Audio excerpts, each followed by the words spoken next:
Hey everyone, so in today's video, I'm going to be teaching you how to clean a live planted aquarium.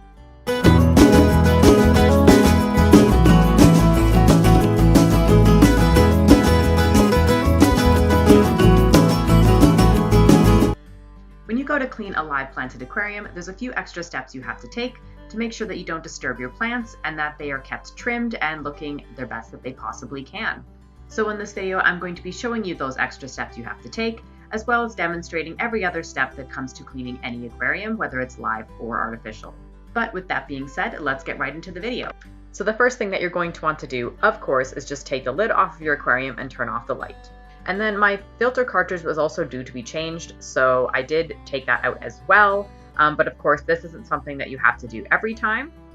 The next thing that you're going to want to do is you're going to want to scrape down the sides of your aquarium to remove any algae or anything else that might be growing on the sides of your tank.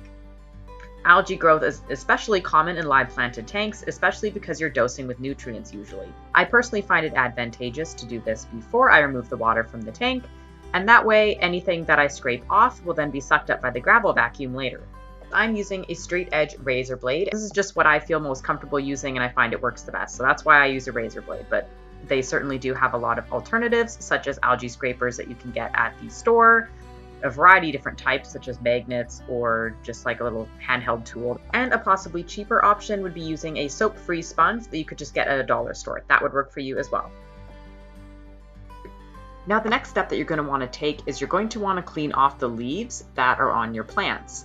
One thing you will notice is that algae will also sometimes start to grow on the leaves of your plants as well. This is especially common for sword plants, however it can grow on pretty much any plant in your aquarium.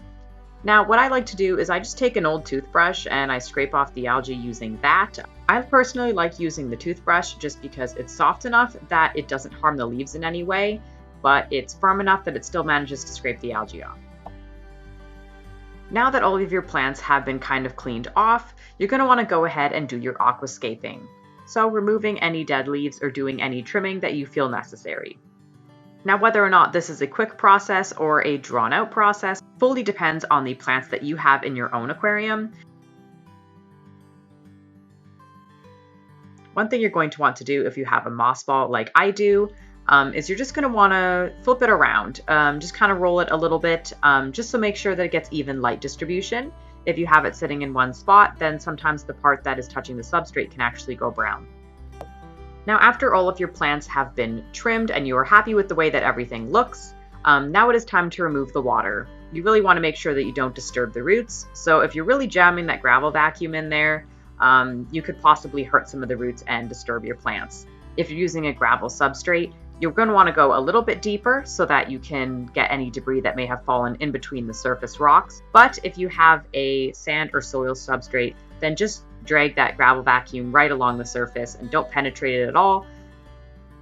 Generally, when you clean an aquarium, you want to take between 20% to 35% of the water out. If I have been a little bit behind on my water changes, then I might take out a little bit more, but for the most part, 20%. When you've removed all the water that you want to remove from your aquarium, then you're going to want to just dump that water down the drain, or some people actually put it in their garden. Now, once you've removed the water from your tank, you're just going to want to fill it back up. It is very important that you use a thermometer so that the water that you're adding to your tank is the same temperature, because a drastic change in temperature could be stressful for them. Now, after you've got your water, you're going to want to add some water conditioner to it.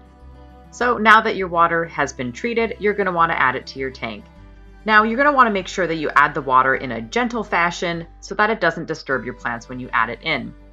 There are many ways to do this. You could just scoop the water out of a bucket using a cup and put it in that way. You could also do the plate method that you see on the back of various substrate bags that you buy from the store. But what I personally do is I just pick the bucket up, put it in the tank, and slowly tilt it in. And that way there is little to no current when I add the water to my tank. So that's what I decide to do. Now, the last step of cleaning a planted tank is that you're going to want to add your nutrients. For me, I am just using a generic liquid one. It is by Envy. So you're going to want to add that according to the dosing instructions on the bottle. Now that your tank has been cleaned and everything has been added, you're just going to want to put the lid back on your aquarium, turn the light back on, and you're all done. Although this will be your last step, my last step was to go and add a new filter cartridge to my filter because I had changed it at the beginning of the video. So thank you so much for watching this video, and I hope you learned how to clean a live planted aquarium. As you can see, there's a few different steps to cleaning it as opposed to an artificial one.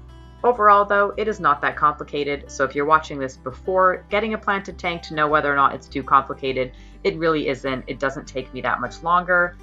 If you want to see more videos like this, then make sure you subscribe and hit the notification bell so you get notified when I upload. But that is all for today, and I hope to see you again soon. Bye guys!